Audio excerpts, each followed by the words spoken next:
I'm recording this because this is a common and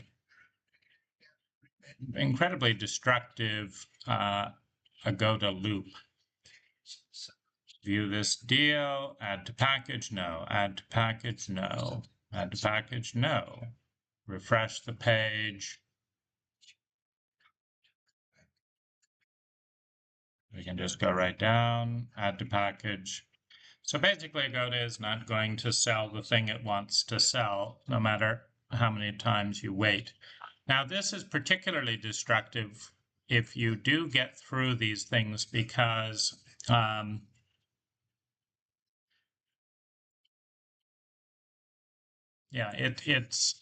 it's particularly destructive because when you go through loops like this, it's easy to make a mistake. So Agoda is clearly at fault for faulty technology and website. You can't get the thing done. However, Agoda holds its customers responsible for the mistakes that come from this situation. Like, I actually have an appointment that I need to go to, and like, how many times can we go through this loop before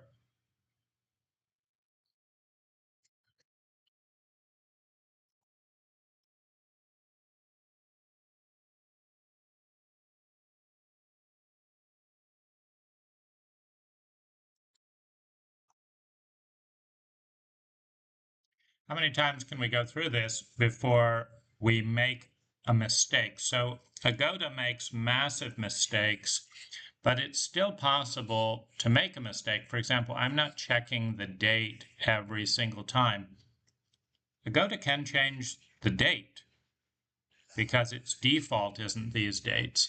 Secondly, when I did this on a plane trip, which is the biggest scam around, particularly AirAsia loves to charge as much for some checked luggage as the entire ticket. So you have 20 kilograms of checked luggage, you bought a ticket for 2,000 baht, well, suddenly you find that it's 3,000 baht for the checked luggage. Why? Because Agoda did this same runaround, and in one of the runarounds leading up to the purchase, it unselected the luggage.